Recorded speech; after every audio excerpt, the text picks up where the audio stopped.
কেমন আছেন সবাই? আলহামদুলিল্লাহ, হয়তো ভালো আছেন। আসসালামু আলাইকুম।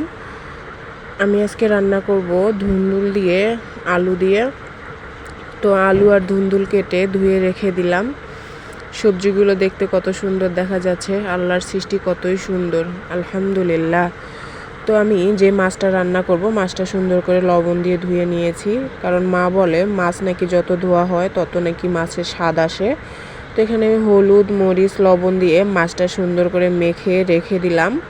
এখন আমি কড়াইতে দিয়ে দিব। তেল গরম হয়ে গেছে। মাছটা আমি কড়া করে ভাজবো, কারণ এখানে এই মাছগুলো হালকা ভাজলে বেশি মজা হয় না, নরম থাকে, তো একটু শক্ত করে ভাজবো। কড়াইতে পেঁয়াজ ভেজে নিয়েছি, ওর মধ্যে হলুদের গুঁড়ো, মরিচের গুঁড়া ও লবণ দিয়ে দিলাম স্বাদ মতো। এই তরকারিগুলোতে বেশি ঝাল খেতে হয় না, হালকা ঝালে রান্না করতে হয়। তো আমি সবজিটা কষায় নেব, এই জন্য দিয়ে দিলাম মশলার মধ্যে। এই সবজিগুলোর একটা আশ্চর্যজনক কথা হলো যে এখানে আলাদা পানি ব্যবহার করতে হয় না কষানোর সময়। সবজিটা এমনিতেই নরম, অনেক পানি জাতীয়।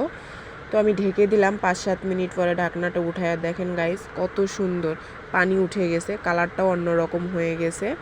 তো কতগুলা সবজি কতটুক হয়ে গেল। এই সবজিগুলো এরকমই, অনেক বেশি হলেও অল্পই হয়ে যায়।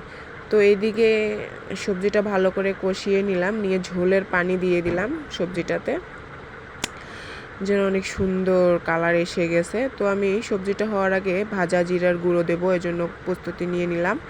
তো এর মধ্যে আমি মাছটা লাল করে ভেজে নিয়েছি। তো এখন যখন সবজিতে একটু বলকের মতো ভাব আসবে, তখন আমি ভাজা জিরার গুঁড়োটা উপরে দিয়ে দিলাম।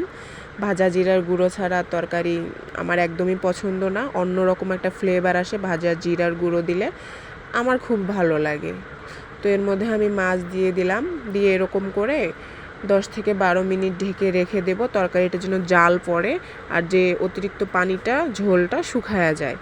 তো আমি চেক করে দেখলাম যে বলক উঠতেছে, এই জন্য আবার ঢেকে দিয়ে কিছুক্ষণের জন্য অপেক্ষায় থাকলাম। দেখেন গাইস, কত সুন্দর সবজিটা নরম সফট হয়ে গেছে।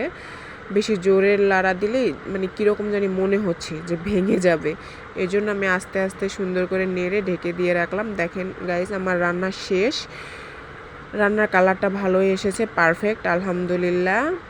এখন আমি সবজিটা ঘরে নিয়ে যাব, যে দেখব যে আসলে সবজিটা কীরকম হয়েছে। আমার এখনই খেতে ইচ্ছা করতেছে, এজন্য আমি আমার টেস্ট করার জন্য একটু তরকারি উঠায় নিলাম।